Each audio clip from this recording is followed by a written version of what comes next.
ถอนมื้อนี้นางลิต้าเราสิถอนแคลแล้วเราสิได้ไปลอยน้ำลองเบิ่งความค่าอาหารของเรานี่ส่ำใดลองเบิ่งเด้ออ้าว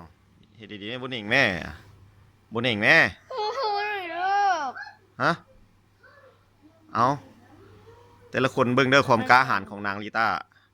โดยพ่อสิเอาแป้งหนีบโดยวิธีการใช้แป้งหนีบเอา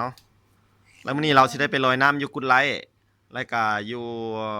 สิได้กินขาไก่กับมันฝรั่งทอดกรอบอ้าวบาดนี้เบิ่งเอาเด้อหมู่คู่หลายคนเบิ่งเด้อหมู่คู่นางลิต้าเด้อเราสำรวจเบิ่งว่าเครื่องหนีบอันของเราเป็นจังไดเอ้าเบิ่งสีหน้าเรายิ้มแย้มแจ่มใสเราบ่ย้านหยังเลยเอาอีกคนผู้นี้เด้อเอาฟ้าแม่ดินอ้วยหน้านี่แม่เอาเบิ่งรถอ๋อเราเบิ่งว่าอันนี้มันเครื่องมันแป้งอุปกรณ์การแพทย์เฉพาะดึงแข้วหนีบเข้าไปแล้วมันจะล็อกไว้มันหนีบแล้วก็ล็อกไว้แล้วก็ดึงปึ๊ดออกมาล็อกแล้วเอาแค่ออกมาบ่ได้อะเอาดึงแล้วมันก็ออกจับได้มันมีบ่อนจับนี่เดี๋ยวจับมือแน่เอาน้องให้อานนท์มาให้จับมือแน่ละเอาน้องเราให้กำลังใจ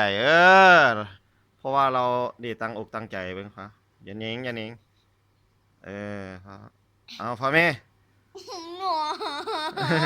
เอาน้องเราก็มาให้กำลังใจยิ้มเจมใส่เราก็ได้เอา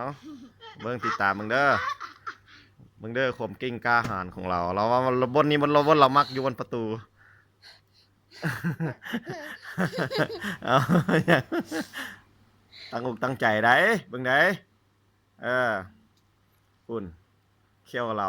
ออกมามันเอานนมาจับมือแล้วแม่มาให้กำลังใจแล้วแม่นนเอาแล้วแม่นนมาไว้นนมึงดูไปเต้นอย่างอยู่พุ่นน่ะเอาเฮ็ดจังไดนี่เอาไปลอยน้ำเด้อเดี๋ยวเราว่าสิได้ไปลอยน้ำบ่ล่ะมายืนให้กำลังใจน้องผู้เป็นน้องก็มายืนให้กำลังใจแม่สองเบื้องจับมือ2 เบื้องจับมือไว้2 เบื้องเบิ้งบาดนี้บาดนี้เราเริ่มเข้าขบวนการนี่จิบบ่รู้สึกอย่างเลยนี่รู้สึกอย่างเลยเด้แค่เรามาอยู่แบ่งนี่แหละ